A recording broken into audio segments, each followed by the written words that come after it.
Oh, gee, I just made $6. What a lucky start. Okay, split shot. 6 ball in the corner pocket. Huh. Would you look at that? I just made 2 go in. Who do you love? Who do you love? Who do you love? Support them, and show them, Who do you love? Who do you love? Who do you love? Support them, tell them who do you love? Don't forget to subscribe and hit the notification bell. And let me know down below, who do you love?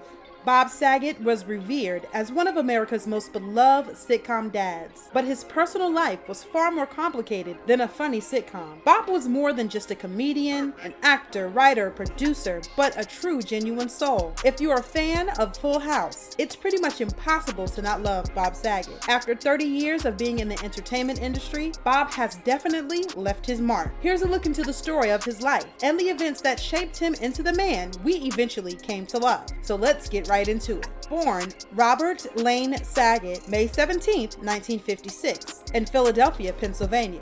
His mother, Rosalind, was a hospital administrator, and his father, Benjamin, was a supermarket executive. He was the baby boy with 2 older sisters, and early in his life, the family moved to Norfolk, Virginia, where he attributes the start of his developing sense of humor.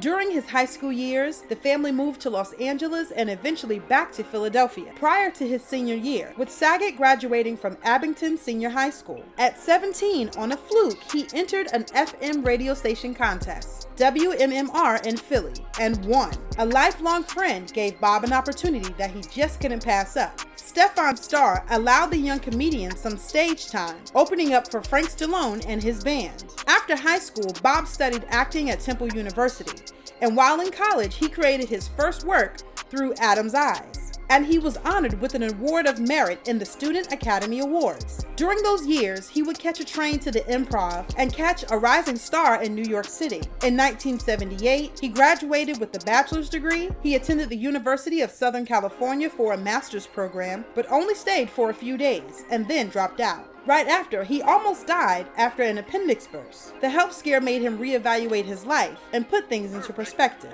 He got his first small role in 1981 on a TV series called Bosom Buddies. And in 1982, Bob tied the knot with his high school sweetheart, Sherry Kramer. The two were married for 15 years and had 3 daughters. Their first child, Aubrey, was born in 1987. Their second was Laura in 1989. And their last child, Jennifer, in 1992. While Sherry was pregnant with her first child, she and the baby almost died. The traumatizing near-death experience shaped the relationship, and Bob said they would never be the same. During this time, Bob also lost his sister in 1985.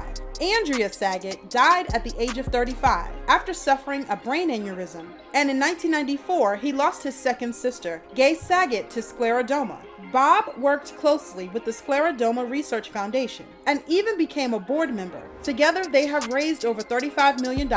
He was determined to work the rest of his life to help people that have been affected. Things started to pick up for him in 1987. Bob got a big opportunity in daytime TV when CBS hired him to present the morning program. It was a type of show where 4 people hosted it, and although everyone got along for the most part, no one really liked Bob. After 5 months, he was fired. But thankfully, behind the scenes, he had a friend that was working on getting him into a screen test for a pilot for a network family sitcom on ABC called Full House. Dad, Joey, what have they done to you guys? The sad part is we did this to ourselves. Once he landed the role of Danny Tanner, a widowed father with 3 young girls, his life would never be the same. Tanner shared his home with 3 daughters, his brother-in-law, and also his best friend. The show aired from 1987 to 1995, and after 8 seasons, he was well known to the fans as well as producers. Following Full House, he did many television shows, most of which centered on family or were comedy-based. Over the years, Bob has been booked and busy, and in 1987 he played Dr. Jaffe in Critical Condition alongside Richard Pryor. In 1991, he hosted the Best of America's Funniest Home Videos. And in 1992, he played in the Mary-Kate and Ashley Olsen movie To Grandma's House We Go as the Winnow Lottery host. And in 1997, he played as a cocaine addict in Half Baked. It's not a drug. I used to suck dick for coke. I seen them. Now that's an addiction, man. You ever suck some dick for marijuana? Huh? No. In 2001, Saget took another pass at playing a widowed dad in the short-lived sitcom Raising Dad, playing Matt Stewart. Thank you, sir. What's cooking? Penny arrabbiata. Dad, this food is for a bunch of writers. Tony Soprano's not making a hit. 2003, he was Jessica's dad in Dumb and Dumberer When Harry Met Lloyd. He's shit everywhere. There's shit everywhere! He played a parody of himself in Entourage. Hey, Bob Saget. There he is. Aquaman himself. Hey, you doing? I've been reading about you all morning, man. I live right next door. I'm a big fan, Vince. He also narrated 206 episodes of How I Met Your Mother, and that went from 2005 to 2014. In 2006, he was the voice of Dash in Casper's Scare School. In 2007, he voiced Barry Tuttle in The Tuttles, Madcap Misadventure Game. In 2009, he starred in The Surviving Suburbia as Steve Patterson. Ow! Oh, my back! Oh, are you okay? It's my back. I think I threw it out. Oh, no, you're sitting. Huh? I'll get you some ice. Are you really hurt? No. He played Ed Thomas in a film he produced called Benjamin. In 2016, with the reboot of Fuller House, he played Danny Tanner once again, connecting with his old castmates from Full House. Throughout his career, Bob also focused on producing and directing. He was praised as a producer in 1996 for directing a television movie for ABC, For Hope, a story that was loosely based on events that directly affected his family. It was a very emotional and fulfilling project for him. In 2017, Bob Saget also produced 0 to 60. In 2019, he also starred in Videos After Dark, also doing HBO's The Mind of the Married Man and Dirty Work. Saget was a pretty versatile individual. Many innovative projects are credited to him, including Farce of the Penguins, Bob Saget, That Ain't Right. Considering that one of these is the documentary and another is a stand-up show, you can tell that Saget's vision was anything but limited. In 2014, Bob wrote in his memoir, Dirty Daddy, "In my career, I've worked continuously in radically diverse creative worlds. By day, I've done some of the most family-friendly TV imaginable. Then often in the same day, I've done on stage in the LA comedy clubs and whirled off with adolescent delight about my grandmother's projectile diarrhea."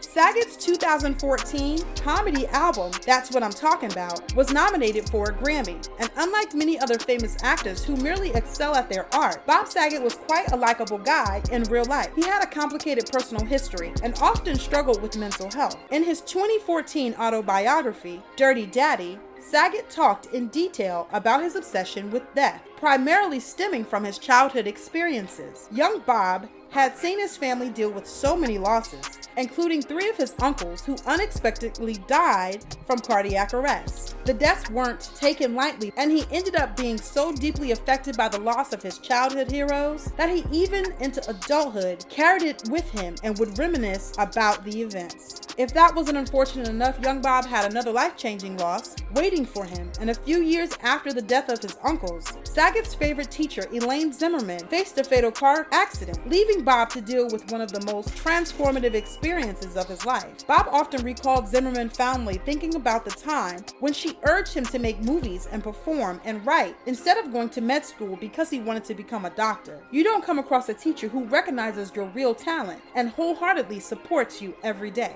After splitting from his first wife, Bob thought he would never find love again. But 2 years after a mutual friend introduced him to Kelly, Bob popped the question and proposed. You're engaged. I am. This is fantastic. Hey, congratulations. In October of 2017. At 62 years old, Bob married Kelly Rizzo in a stunning beachside wedding. It wasn't an over-the-top wedding. From the decor being pretty simple, they just wanted to celebrate their love.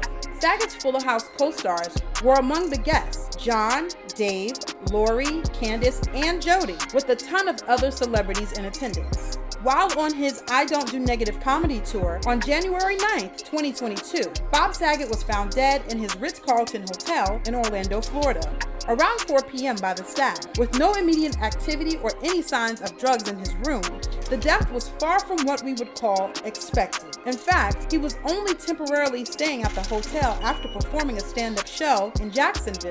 An autopsy report was released and found that Saget had blunt head trauma from an accidental blow to the back of his head, likely from a fall, and subsequently died from the resulting injuries in his sleep. Saget's hotel room appeared to be in pristine condition, with nearly everything in place. With everything in his hotel being carpeted or cushioned, some fans have other speculations, but we aren't a conspiracy channel, so I will not be going down that rabbit hole. As of right now, there has been no other apparent cause or explanation. It hasn't been long since we lost this gentle and kind-hearted soul. Co-stars and a generation of diehard fans still remember him, not only as a comedic legend, but also one of the sweetest people to be around. And although his life was tragically cut short by unforeseen circumstances, his impact on comedy will forever live on. Along the way of his life journey, Saget also left a significant mark on his fellow co-stars, especially his Full House family. They've all stayed in close contact with one another, a huge reason of which is Saget himself.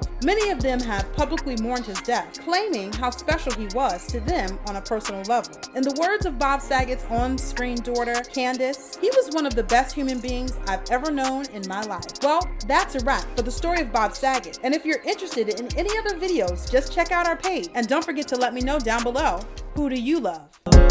Who do you love? Support them, support them. Tell them who do you love?